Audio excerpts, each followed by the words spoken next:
보신 것처럼 전국의 미분양 주택이 감소세를 나타냈다고는 하지만 여러분들이 그리고 언론 보도를 통해서 들으신 걸로 종합을 해보자면 많이 실감은 안 나실 것 같은데요. 부동산 시장 현재 상황과 그리고 올해 전망까지 전문가 연결해서 보다 구체적으로 알아보도록 하겠습니다. 현재 KB국민은행 도국스타 PB센터의 박합수 수석 부동산 전문위원 연결돼 있습니다. 안녕하십니까? 네, 안녕하십니까? 네, 안녕하세요. 부동산 시장에 대해서 전반적으로 좀 여쭤보고 싶어서 이렇게 연결을 했는데요. 먼저 첫 네네. 번째로 주택담보대출, 물론 여러 가지 이유가 있겠지만 이게 이번 달부터 주택담보대출 기준이 강화가 되다 보니까 또 위축이 되는 것 같습니다. 과연 이런 현상들이 좀 오래 갈지 가장 궁금해지는데요. 올해 부동산 시장 전망 어떻게 하고 계신가요? 네, 우선 이제 지금 2월 1일부터 가계부채 관리 방안 이런 그 대출 규제가 실시되면서 더 가중됐다고 보시면 될 것 같습니다. 사실상 시장은 작년을 기점으로 해서 서울을 중심으로 말씀을 드리면 대략 한 2년 반 정도 상승한 그런 시장입니다. 그러다 보니까 가격이 이미 너무 올라서 이에 따른 부담감을 갖고 있는 상태였다고 할 수가 있고요. 여기에 따라서 이제 공급 과잉 논란, 말씀하신 대출 규제, 금리 인상 우려까지 겹쳐서 나타나는 현상이었기 때문에 이런 것이 이제 전반적인 심리적인 위축으로 나타났고 거래량 감소나 가격 조정 형태로 시장에서 이제 나타난 그런 경우라고 할 수가 있는데 이런 움직임은 봄 이사철까지는 좀 이어질 것으로 이렇게 예상이 됩니다. 그래서 봄 이사철의 방향이 어떤 식으로 형성이 될 것인가에 따라서 시장의 판세가 좀 달라질 것으로 보여집니다. 역시 어떤 심리적인 부분이 크게 작용할 것으로 보이고 봄 이사철 그 변화에 대해서도 우리가 예의주시를 해야 네, 될 것 같은데요. 또 네네, 하나 근데 현재 좀 분양 얘기도 했던 것처럼 좀 지역별로 온도차가 좀 심한 것 같습니다. 옛날에는 뭐 수도권, 비수도권만 나눴다면 네네, 네, 요즘에는 네, 서울 안에서도 좀 양극화가 심해지는 것 같고 지방 안에서도 도시별로도 좀 양극화가 뚜렷해지다 보니까 좀 지역별로 많이 쪼개진다고 해야 될까요? 좀 이런 네네. 양극화 현상 어떻게 분석하고 계신가요? 우선 이제 분양시장 자체가 전반적으로 공급 과잉 논란에다가 지금 이제 고분양가 논란에 휩싸여져 있습니다. 그러다 보니 이게 지역적인 또 편차가 크게 마련인데요. 지역 상황에 따라서 달리 가는 거는 어찌 보면 당연하다라고 보여지는 게 이 주택은 원천적으로 지역별 대체성이 없는 그런 이제 자산입니다. 우리가 서울에 살고 있는데 지방에서 주택이 남아 돌아간들 서울 사람들한테는 별 의미가 없는 이런 것처럼 지역별로 좀 세분화해서 봐야 되고요. 말씀하신 것처럼 심지어 시군구까지도 좀 정밀하게 살펴봐야 되지 않겠나는 생각입니다. 이를테면 이제 서울 같은 경우는 이번 3월 달에 한 4만여 가구의 분양이 예고되고 있는데 서울에서 정작 분양이 될 예정인 물건은 2,168가구 정도에 불과한 이런 상태입니다. 그런 만큼 이제 서울에서는 이 부담이 크지 않다고도 볼 수 있는 거고요. 또 지역적으로 상황은 또 다 달리 움직이기 때문에 그에 따른 지역 상황에 따라서 선별적인 대응이 필요한 이런 상태라고 좀 볼 수가 있을 것 같습니다. 역시 이제 큰 틀에서 보게 되면 인기 지역과 비인기 지역 간의 양극화 현상은 지속될 수밖에 없다고 보여지고요. 얼마만큼 합리적인 분양가를 책정해서 주변 시세 대비 매력이 있는가에 따라서 이 분양 시장의 판가름이 날 것으로 보여집니다. 지역별 대체성이 없기 때문에 이런 양극화 현상이 일어나는 것이 어찌 보면 당연하다라고 얘기를 네네. 해주셨고요. 역시 또 말씀해 주신 것처럼 이제 시군, 구까지 우리가 좀 더 세분화시켜서 볼 필요도 있을 것 같습니다. 저희가 좀 정부님께 여쭤보고 싶은 게 많아서 주제가 확확 좀 변하긴 합니다만은 이번에는 네. 신도시 얘기를 잠깐 해볼까 하는데요. 네네. 미래나 동탄에 대해서 작년까지만 하더라도 뭐 1억씩 프리미엄 붙고 하다가 이제 네. 연말 그리고 올해 초 되면서 오히려 정반대의 상황으로 많이 바뀌었다고 저희가 사실 이 프로그램에서도 한번 얘기를 했었는데요. 이런 현상에 대해서 좀 어떻게 보고 계세요? 의대 신도시는 이제 지금 1차 분양이 좀 끝나서 입주하는 시기가 이제 도래하고 있는 이런 상황이다 보니까 주변에서는 이제 공사를 하고 있는데 한쪽 편에서는 입주를 해야 되는 이런 상황이 초래된 상태입니다. 그러다 보니까 이 생활 불편이 따르게 되고요.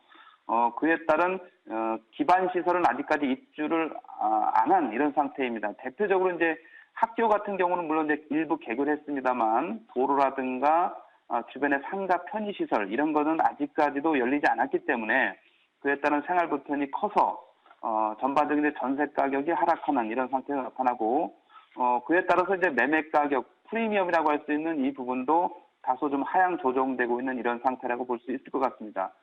그런데 이제 문제는 의뢰 신도시는 아직까지 그 일부에 남아있는 군부대가 이전을 하지 않아서 추가적인 분양 물량이 나오지 않는 상태에서 대략 한 2년 정도는 이 상태가 유지돼야 된다라는 겁니다. 그렇게 된다 그러면 앞으로도 최장 한 5년 정도까지는 여전히 공사 중이다 이런 얘기가 될 수 있는 상황이라고 볼 수 있어서 나름대로는 이제 이 도시가 정비되기까지는 상당 시간이 필요하다라고 볼 수 있고요.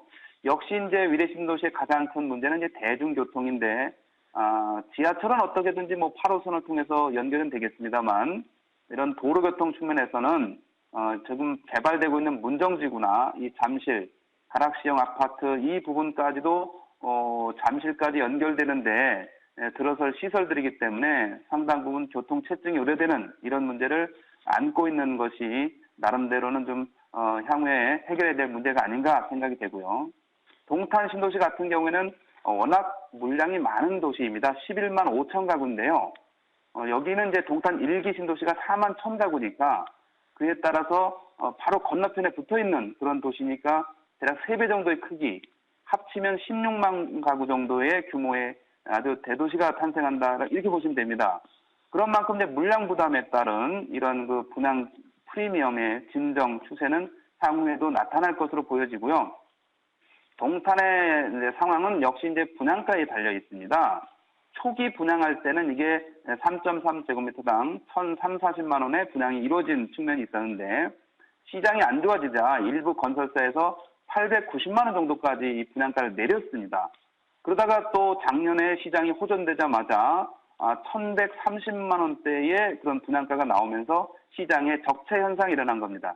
그래서 앞으로도 물량 부담을 안고 있는 상태에서 분양가 책정이 어떻게 될 것인가가 동탄의 향후의 그 관건이라고 보여지고 또한 이제 오산 세교지구가 바로 남쪽에 붙어 있는데요. 여기까지 이제 분양에 또 나서게 되면 나름대로 지역적인 차원에서는 이런 물량 부담은 해결해야 될 숙제가 아닌가 생각이 됩니다.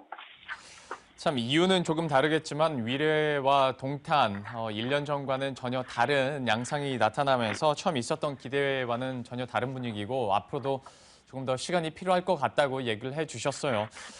마지막으로 한 가지만 더 질문을 드릴까 하는데요. 앞서서도 저희가 리포트로 확인은 했습니다마는 전국의 미분양 주택이 지난달 3개월 만에 감소세로 돌아서긴 했습니다마는 이거 하나 가지고 좀 우려가 많이 없어졌다라고 하기는 무리가 있을 것 같습니다. 이 미분양 상황에 대해서는 어떻게 판단하고 또 전망은 어떻게 하고 계신가요?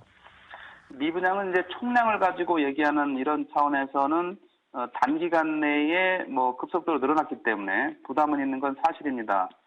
다만 여기서도 지역적으로 좀 세분화된 그런 대응 전략이 필요하다고 판단하고 있고요. 수도권 같은 경우는 앞서 이제 감소했다고 언급을 했지만 여전히 미분양의 무덤이라고 할 수 있는 용인 같은 지역, 용인이나 화성, 뭐 김포, 한강신도시나 평택, 파주 이런 전형적으로 예전부터 많이 남아있던 이런 지역별 미분양 물량은 그렇게 감소가 크지 않기 때문에 그에 따른 지역별 대응은 수급 동향을 좀 철저히 파악해서 봐야 된다고 보여지고요. 역시 이제 지방에서도 충남이 됐던 경남이 됐던 충청북도가 됐던 이런 지역적인 측면에서는 그동안 지방은 이제 상대적으로 공급이 확충된 지역이기 때문에 이런 지역에 이제 미분양 물량이 늘어난다는 것은 추가적인 부담으로 남을 확률이 높아서 그에 따른 이제 추이를 좀 면밀하게 검토해야 될 필요는 있다고 보여집니다. 다만 이제 하나 기대할 수 있는 것은 올해 총 분양 물량이 작년 대비 대략 한 30% 정도 감소할 것으로 예상이 되기 때문에 총량에 대한 부담은 그렇게 커 보이지는 않습니다. 그리고 시장이 이제 어느 정도 지속된다고 하게 되면 그에 따른 이제 전세난에 따른 매수 전환 수요가 이 분양 시장에 지속적으로 가세할 거로 예상은 되기 때문에 이 국지적인 문제로는 여전히 남아 있지만 큰 틀에서는 크게 부담은 갖지 않아도 될 것으로 보여집니다. 예. 역시 국지적인 부분과 큰 틀에서의 포괄적인 부분은 역시 좀 달리 봐야 될 것 같고요. 저희가 만약에 시간이 있다면 그 극지적인 부분도 더 여쭤보고 싶은데 오늘은 여기서 좀 마무리를 하도록 하겠습니다. 지금까지 KB국민은행 박합수 수석부동산 전문위원과 함께했습니다. 고맙습니다. 네, 감사합니다. 자, 이렇게 부동산 시장 전반적으로 한번 점검을 해드렸고요. 계속해서 현장 플러스 이어가 보도록 하겠습니다.